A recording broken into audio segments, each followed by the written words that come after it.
When people ask me why I became so obsessed with Tudor history, I always hesitate before answering. It's not because I don't have a story. I have one, and it's the kind that sends shivers down my spine every time I think about it. But telling it out loud feels like stepping into the very shadow I've been running from. You see, my fascination with Anne Boleyn didn't start in a classroom or a history book. It started with a ghost. It all began when I visited Hever Castle, Anne Boleyn's childhood home, on a rainy November afternoon. I'd heard the stories, of course. People talked about how Anne's spirit was said to roam the grounds, her restless soul tied to the place where she'd grown up. But I didn't take the rumors seriously. To me, it was just a historic site, a place where I could soak up the atmosphere and imagine what life must have been like during the Tudor era. The rain was coming down in sheets as I parked my car and made my way up the cobblestone path to the castle. The sky was an ominous shade of gray, and the bare branches of the trees swayed in the wind, their skeletal forms casting eerie shadows on the stone walls. Despite the weather, there was something magical about the place. The moat that surrounded the castle mirrored the stormy sky, and the ancient bricks seemed to hum with a life of their own. As I walked through the grand entrance, a guide handed me a map and pointed me toward the exhibit on Anne Boleyn. "It's just upstairs," she said with a smile. "Though you might want to avoid the east wing today. We're doing some maintenance, and it's a bit of a mess." I thanked her and wandered through the rooms, marveling at the artifacts on display. Anne's prayer book, a delicate necklace rumored to have belonged to her, and paintings that captured her dark eyes and enigmatic smile. There was something about her story that felt so tragic, so unjust. Betrayed by her husband, King Henry VIII, and executed for crimes she likely didn't commit, Anne's life had ended in the Tower of London, her head severed from her body with a single swing of the executioner's sword. I lingered in front of one of the paintings, imagining what it must have been like to live in her shoes. The weight of court politics, the constant danger of falling out of favor, it must have been unbearable. I didn't realize how long I'd been standing there until the sound of footsteps startled me. Turning, I saw a woman in a black dress walking down the corridor. Her gown was old-fashioned, the kind you'd expect to see in a period drama, and her dark hair was pulled back under a veil. For a moment, I thought she must be part of the exhibit, an actress hired to bring the history to life. "Excuse me," I called out. "Do you work here?" She didn't respond. Instead, she turned a corner and disappeared. Curious, I followed her, expecting to find a hidden doorway or perhaps a sign explaining the interactive exhibit. But when I rounded the corner, the hallway was empty. A cold draft swept past me, carrying with it the faint scent of roses. I shivered and rubbed my arms, suddenly aware of how quiet the castle had become. "Hello," I called out again, my voice echoing off the stone walls. No answer. I spent the next hour exploring the rest of the castle, but I couldn't shake the image of the woman in black. Something about her had felt off. Her movements were too fluid, too silent, and her presence had left me with an inexplicable sense of unease. By the time I made my way back to the main hall, the sun was setting, casting long shadows across the floor. The guide who'd greeted me earlier was nowhere to be seen, and the castle felt eerily deserted. I checked my watch. It was almost closing time. As I headed for the exit, I passed the staircase leading to the east wing, the area the guide had warned me about. A rope blocked the stairs, and a sign read, "No entry, maintenance in progress." But as I walked by, I heard something that made me stop in my tracks. It was faint at first, barely audible over the sound of the rain outside. But as I strained to listen, I realized it was the sound of someone crying. The sobs were soft and mournful, the kind that tugged at your heart and made you want to comfort whoever was in pain. I glanced around expecting to see someone else nearby, but I was alone. The sound was coming from the east wing. Against my better judgment, I ducked under the rope and climbed the stairs. The crying grew louder with each step, echoing through the empty corridor. By the time I reached the top, my heart was pounding. The air was colder up here, and the faint scent of roses lingered, stronger than before. "Hello?" I called out, my voice trembling. The sobbing stopped. I froze, straining to hear anything else. For a moment there was only silence. Then the door at the end of the hallway creaked open, revealing a darkened room beyond. I hesitated, every instinct screaming at me to turn back. But something, curiosity perhaps, or sheer stubbornness, compelled me to move forward. I stepped into the room, my eyes struggling to adjust to the dim light. The room was empty, save for a single chair in the center. On the chair sat a book, its leather cover cracked and worn with age. I approached it cautiously, my pulse racing. The book looked old, impossibly old, and as I picked it up, I noticed that the pages were covered in delicate handwriting. Most of it was faded and difficult to read, but one line stood out, written in bold, dark ink. "Heed this warning. She does not forgive." A chill ran down my spine. I set the book back on the chair and turned to leave, but the door slammed shut behind me, plunging the room into darkness. "Who's there?" I shouted, my voice breaking. The only response was a faint whisper, so soft I could barely make it out. "Help me!" I spun around, my eyes darting through the darkness, but I couldn't see anyone. The whisper came again, louder this time. "Help me!" It was a woman's voice, filled with desperation. My breath came in shallow gasps as I backed away from the sound, but no matter where I turned, the voice seemed to follow me. "Please," it begged, "don't leave me." And then, out of the corner of my eye, I saw her. The woman in black. She was standing in the corner of the room, her head bowed, her dark veil obscuring her face. But as I watched, she slowly lifted her head, revealing a pale, hauntingly beautiful face. Her dark eyes locked onto mine, and I felt a wave of cold wash over me, paralyzing me in place. "You shouldn't have come here," she said, her voice echoing with an otherworldly resonance. Before I could respond, the world around me dissolved into darkness, and I felt myself falling, spiraling into the void. When I woke up, I was lying at the foot of the stairs, the east wing sealed off once more. My head throbbed, and my hands were shaking as I stumbled to my feet. The castle was empty, the lights dimmed, and the only sound was the rain tapping against the windows. I left without looking back, but the image of the woman in black stayed with me. I didn't know what she wanted or why she had appeared to me, but one thing was certain: Anne Boleyn's ghost was more than just a legend. It was real, and it was angry. For days after my encounter at Hever Castle, I couldn't shake the feeling that something, or someone, had followed me home. At first it was subtle. Objects weren't where I'd left them.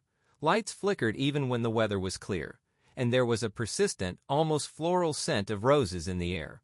But as the days turned into weeks, the disturbances became harder to ignore.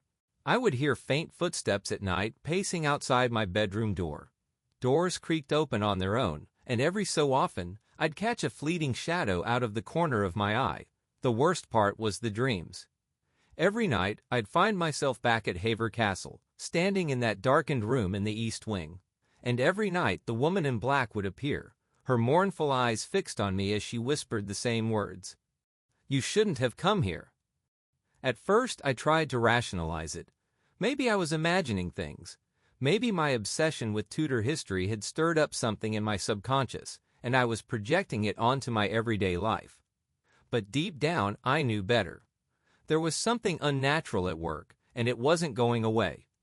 One evening, after another restless night, I decided to call a friend who shared my passion for history, Sarah. She was skeptical by nature, the kind of person who always looked for a logical explanation, and I hoped she'd be able to talk me down from the growing sense of dread. As I recounted my experience at Hever Castle, her initial response was exactly what I expected. "It was probably just your imagination," she said. "You were in an old, creepy castle on a stormy day. Your mind filled in the blanks." "But what about the dreams?" I pressed. "And the things happening in my apartment? The footsteps? The shadows?" There was a long pause on the other end of the line. "Okay," she said finally. "Let's say, for argument's sake, that something did happen at Hever Castle. Maybe you disturbed something, a memory, a presence, whatever you want to call it. The question is, what do you do about it?" That was the question, wasn't it? I had no idea what to do. All I knew was that the woman in black, Anne Boleyn's ghost, if that's what she truly was, seemed to be reaching out to me for a reason. "I need to go back," I said, the words tumbling out before I could think them through. "What?" Sarah sounded incredulous. "You want to go back to the place where this all started? Are you out of your mind?" "Maybe," I admitted, "but I feel like she's trying to tell me something. If I ignore it, who knows what might happen." Sarah sighed. "Fine, but you're not going alone." A week later, Sarah and I found ourselves standing outside Hever Castle. It was late afternoon, and the sun was just beginning to set, casting a golden glow over the grounds. Unlike my first visit, the weather was clear, almost serene, but the castle itself still exuded an air of quiet menace. We'd arranged for a private tour, explaining to the staff that we were researchers working on a project about Tudor hauntings. It wasn't entirely a lie, though I left out the part about my personal encounter. Our guide was an older man named Mr. Turner, who had worked at the castle for decades. As he led us through the rooms, Sarah peppered him with questions about the castle's history, while I hung back, scanning the shadows for any sign of the woman in black. When we reached the east wing, Mr. Turner hesitated. "This area is still undergoing restoration," he said. "It's not usually part of the tour." "Please," I said, trying to keep the desperation out of my voice. "It's important for our research." He studied me for a moment, then nodded. "Very well, but be careful. Some people say this part of the castle is unsettling." The east wing was even colder than I remembered, the air heavy with the scent of roses. As we walked down the corridor, I felt the hairs on the back of my neck stand on end. The shadows seemed to shift and flicker, as though something unseen was moving just out of sight.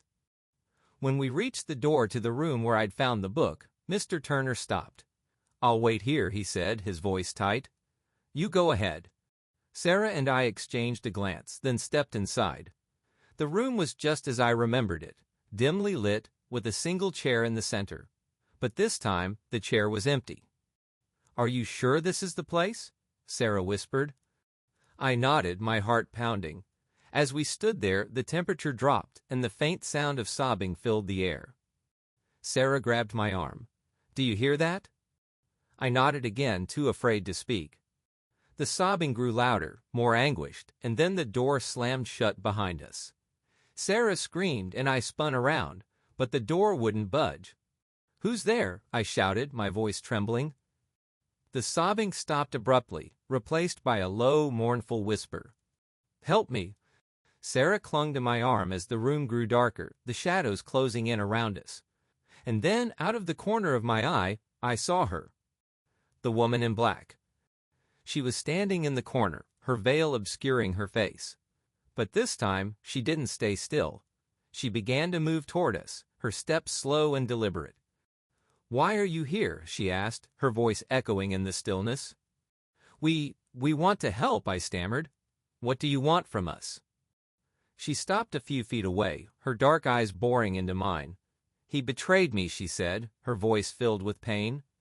"He took everything from me, and now I cannot rest." "Who?" I asked, though I already knew the answer.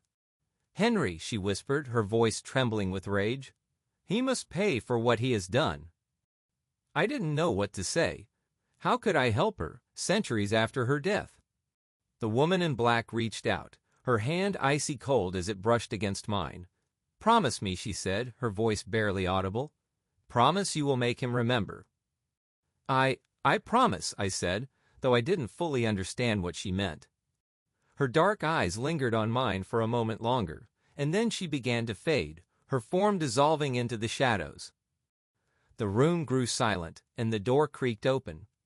Sarah and I stumbled out, our breaths coming in ragged gasps. We left the castle that evening, neither of us saying much as we drove back to the hotel. But as I lay in bed that night, I couldn't stop thinking about her words. Make him remember. What did she mean? And how could I fulfill a promise to a ghost? One thing was certain, Anne Boleyn's story wasn't over. And somehow, I was now a part of it. After our unsettling encounter at Hever Castle, Sarah and I returned to our daily lives, but neither of us could truly move on. Anne Boleyn's plea echoed in my mind. Make him remember. What did she mean by that? How was I, an ordinary person centuries removed from her tragic story, supposed to fulfill her request? I began to immerse myself in research, poring over every historical account, every record, and every letter connected to Anne Boleyn. I didn't know what I was looking for, but I felt compelled to uncover something that would explain why her spirit was still restless. Sarah, ever the skeptic turned reluctant believer, helped me dig through archives and contact experts in Tudor history. But it wasn't until I stumbled upon an obscure reference in a forgotten text that the pieces began to fall into place. The book, buried deep in an academic library, was a collection of first-hand accounts from courtiers during Henry VIII's reign. One passage, written by an anonymous servant, described an event shortly before Anne's execution. It claimed that Anne had cursed Henry as she was led to the scaffold, vowing that he would be haunted by her memory for all eternity. The words sent chills down my spine. Could her curse be the reason for her restless spirit? That night the dreams returned. I was back in the darkened room at Hever Castle, and Anne was there, her pale face illuminated by an otherworldly light. This time she wasn't veiled. Her dark eyes were filled with sorrow and anger as she spoke. "You've found the truth," she said. "But the curse was not enough. His legacy remains untarnished. While I am forgotten, my name stained by lies." I felt a lump rise in my throat. "What do you want me to do?" I asked. She stepped closer, her gaze intense. "Tell my story. Let the world know the truth. I was loyal, faithful. I was betrayed by the one I loved most." I woke with a start, her words still ringing in my ears. Over the next few weeks, I became consumed by the task of fulfilling Anne's wish. I began drafting articles and compiling my research into a coherent narrative. I reached out to historians and media outlets, pitching the idea of a series that would re-examine Anne Boleyn's life and legacy. At first, the response was lukewarm. Most people dismissed me as just another amateur historian with a passion for Tudor drama. But then something strange happened. One night, while I was working late, my laptop began to glitch. The screen flickered, and then a document I hadn't opened appeared. It was a letter, Anne's final letter to Henry VIII, pleading for her life. The letter had been lost to history, but here it was, perfectly preserved. I stared at the screen, my heart pounding. Had Anne somehow delivered this to me? Was this her way of ensuring her story would be told? With the letter as my centerpiece, I pitched the story again. This time, it caught fire. Media outlets picked it up, and within weeks, Anne Boleyn's story was everywhere. Articles, documentaries, and interviews painted a new picture of her as a tragic figure, wronged by the very man she had loved. But as the world began to see Anne in a new light, the disturbances in my home intensified. The scent of roses became overwhelming, and the whispers returned, louder and more insistent. One night I awoke to find Anne standing at the foot of my bed. "It is done," she said, her voice calm. I sat up trembling. "Does this mean you can rest now?" She nodded, a faint smile on her lips. "You have freed me, thank you." As she faded into the darkness, I felt a profound sense of relief and sadness. Anne's story had been told, her memory restored, but at what cost? In the months that followed, my life slowly returned to normal. The whispers stopped, and the scent of roses vanished. I moved on from the experience, but Anne's presence never truly left me. To this day, I still dream of her from time to time. In those dreams, she is no longer sorrowful or angry. Instead, she stands in the gardens of Hever Castle, her face serene, her spirit finally at peace. I often wonder if I was meant to experience all of this, or if Anne chose me by chance. Either way, I am grateful for the opportunity to help her find the justice she deserved. Her story is no longer a forgotten tragedy. It is a haunting reminder of love, betrayal, and the enduring power of truth. Thank you for listening to my story. If you want to hear more scary stories, please like and subscribe to my channel.